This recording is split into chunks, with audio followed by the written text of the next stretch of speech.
Most people would agree that testosterone is the hormone associated with virility and being jacked. What if you could increase your testosterone naturally for free, and then even further with capsule supplementation you can find on Amazon? This video will teach you how to increase your testosterone naturally, as well as some key supplements to aid the increase, how they work, and any risks associated, so stay tuned. As you're probably aware, I've put a testosterone counter on the screen every time I say that word, as I'm revising the script, and I want you to guess how many times I say it. My guess is around 70. This counts the words testosterone, test, and T.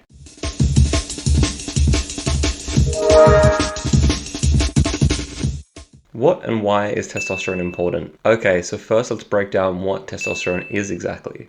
Testosterone is the main sex hormone in males. It's responsible for developing male reproductive tissue, deepening of the voice, growth of facial and underarm hair. It also encourages growth in muscle mass, strength, and bone density. On average, adult males have 7 to 8 times the amount of testosterone than adult females. It's an important hormone for both male and female health and well-being, of which it can impact cognition, sexual behavior, and mood. When males suffer low testosterone, this can impact sexual function, increased adipose fatty tissue, decreased muscle mass and strength, as well as depression or anxiety. When females have low testosterone, this can negatively impact sexual desire and satisfaction, as well as leading to depression or lethargy. On the flip side, a high level of testosterone would cause increased libido in both men and women. Many would argue a healthy or increased amount of testosterone would improve overall well-being by impacting mood positively, increasing energy levels, and leading to a physique more respected by current societal standards, which is why you probably want to increase your testosterone. Before we go any further into the video, it's important that you get your blood checked every now and then for vitamin and nutrient deficiencies, as well as to see the current state of your hormones and other health markers. This should probably be done at least once a year, so if you don't remember the last time you had a blood test, it's probably worth getting one as soon as you can to see where you're at. We can naturally optimize our body's testosterone production by many different things. Losing weight. So if you're overweight, getting closer to a healthier weight will help. However, losing weight too much too fast will hurt your T levels. Exercise. Some studies argue HIIT workouts, that's high intensity interval training, and some science argues to do weightlifting. Either way, go hard at your exercise. Sleep. Get a solid 8 hours of sleep most nights, because sleeping for 5 hours has been proven to reduce your test levels. Practice sleep hygiene, so avoid your phone before bed. Sleep in a dark room with a cool bed, yada yada yada. Stress reduction. Living a more relaxed and peaceful lifestyle can decrease your cortisol levels, which makes for a better environment conducive to testosterone production, as increased cortisol leads to more fat storage from an evolutionary point of view. Avoid excessive or frequent alcohol intake. That's a no-brainer. Don't overtrain. Pre-workout abuse and constant huge fatiguing workouts take a toll on your adrenal system. Diet and nutrition. Avoid processed foods. Eat fruits and vegetables. Have a macronutrient, well-rounded diet. So that's one that consists of a fair amount of lean protein, healthy fats, and mixed carbohydrates. Avoid plastic containers, cans, and receipts. This one can be a bit controversial, but BPAs and phthalates can reduce testosterone levels. Vitamin deficiencies. Zinc, magnesium, and vitamin D3 deficiencies will hamper testosterone production. Get sunlight, specifically in the morning and without sunglasses. Avoid excessive corn and self-satisfaction. Too much of a fun thing isn't the best. A little bit about endocrinology before going into supplementation as the next step if you wanted to further increase your testosterone levels.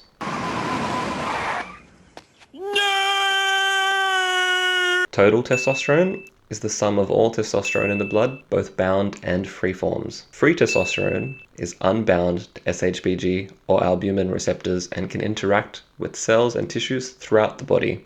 This is generally what men want to increase for the observed benefit. Sex hormone binding globulin, also known as SHBG, attaches to androgens and estrogens like testosterone and reduces free testosterone that is available. This helps regulate hormones. High SHBG means less free test, but also reduced estrogen effects. Albumin. This binds testosterone but is weaker and can be broken to increase free testosterone. Dehydroepiandrosterone, also known as DHEA, or a bloody mouthful, is a precursor hormone to both testosterone and estrogen. Luteinizing hormone, also known as LH. This controls the production of sex hormones, as well as ovulation in females and sperm production in males.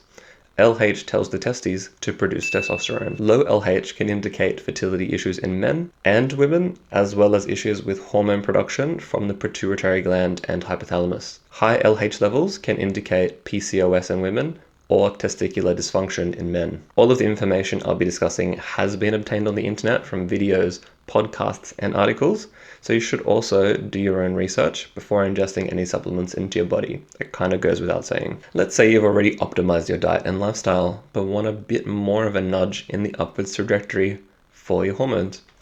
This is where supplementation comes in as the next step. There's a great product on the market created by Gorilla Mind, which is Derek from More Plates, More Dates supplement company, called Sigma. This was created with input from Dr. Andrew Huberman. There's a 2-hour deep dive where Derek breaks down the ingredients, why the dosages were picked at those levels, and shows scientific studies that show effectiveness of each compound at doing particular things. Of course, you can also purchase these ingredients separately. As Gorilla Mind isn't a sponsor of the video, and this specific product, Sigma, isn't available to ship to Australia anymore.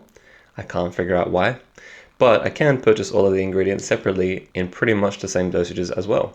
This bottle I have is from a few years back, when I initially wanted to experiment with a low dose, but I eventually dropped all supplements from my diet due to gastrointestinal distress, which I've since worked out some strategies to mitigate that work for my body. I'll summarize the benefits of the ingredients and why they're useful at increasing testosterone levels. So vitamin D3, within a specific range of 400 to 1000 international units daily, this has been shown to increase testosterone. Zinc, deficiencies in zinc lower testosterone levels, but over-supplementation has no effect on increasing testosterone any further. Magnesium. Low levels are associated with low testosterone, and it's been proven that increasing magnesium can both increase free T and total T. Fedosia agrestis. This increases or mimics luteinizing hormone to tell the pituitary gland to make more testosterone. Tongkat Ali, aka Long Jack. This increases total and free T, helps synthesize testosterone, can increase DHEA, a modest decrease in SHBG when your SHBG is high, and a potential increase in LH. Ashwagandha. This increases DHEA and testosterone, as well as reducing cortisol. Boron.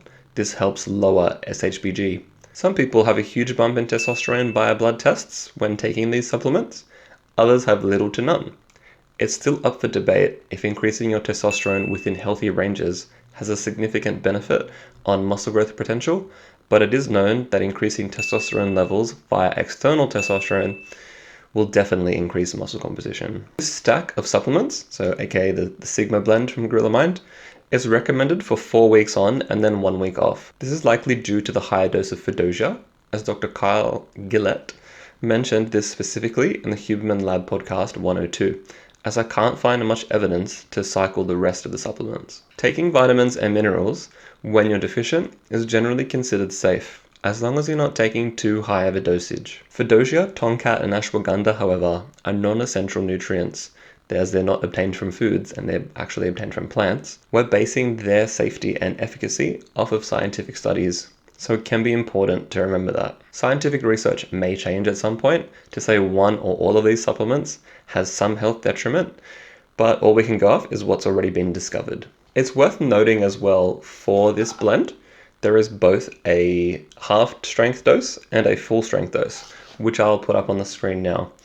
And you can kind of start with the lower dose and then eventually move up to the full dose. So the next step from supplementation, if you believe you have low testosterone or want to increase it, can sometimes be done via the medical industry with a procedure called testosterone replacement therapy, also known as TRT, or HRT, hormone replacement therapy. This has grown immensely over the past few years, with some quote-unquote TRT clinics being established to provide this medication to the masses.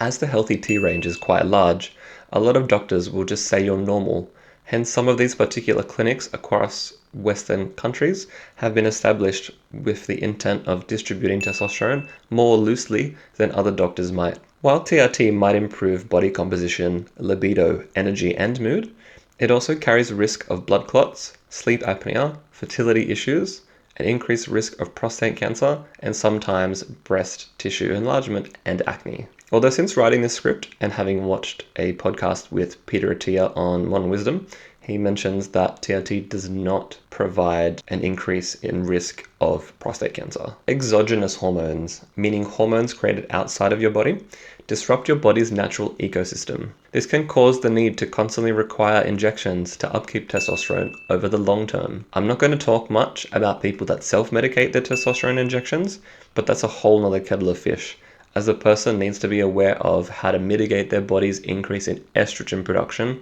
due to large amounts of exogenous test, cycling practices, and post-cycle therapy and treatments that need to be understood and taken. Don't inject yourself with test unless you really know what you're doing and that you're impacting your lifelong body. My experience with testosterone boosters. I've cycled on and off Sigma a few times over the past few years, but I'll mainly go through my experience this year. I was on the half dose to start off for a month, so this would be the equivalent of 300 milligrams of Fedoja, 200 milligrams of Tonkat, 150 milligrams of ashwagandha, as well as the rest of the vitamins and minerals, and boron. I found a slight increase in mood and energy output.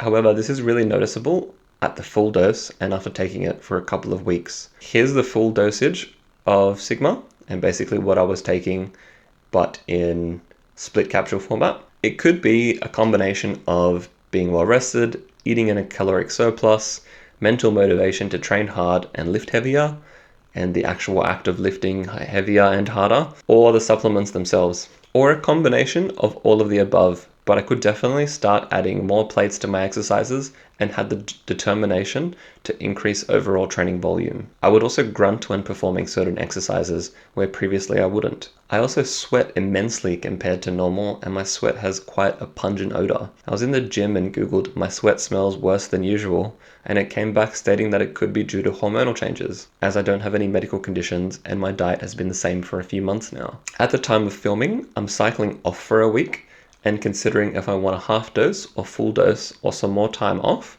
as I'm proceeding into a mini cut and it's the holiday season coming up. I've got some Amazon links in the description for the supplements I've been taking to make my own testosterone supporting stack for both Australia and the US, as well as a link to Sigma for those in the US to kind of simplify the process. Let's recap. If you're someone who wants to increase your testosterone levels without going to the extremes of physician prescribed therapy or dodgy dealers, then optimizing your T levels starts with all of the tropes that you've heard before. Sleep long and well, eat clean and nutritious foods, minimize stress and alcohol, train hard but not too hard. If you want a nudge above, then I've listed the vitamins and minerals that are conducive to ensuring healthy testosterone levels, but to recap, that's zinc, vitamin D3, and magnesium, as well as some additional supplements that can move your body in the direction you would like, if you're willing to take on some additional risks by adding these things to your body that wouldn't be there otherwise.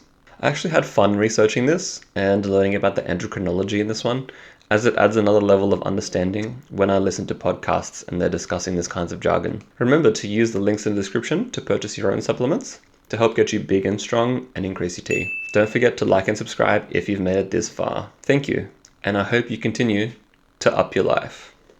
Dehydroepiandrosterone. Dehydroepiandrosterone.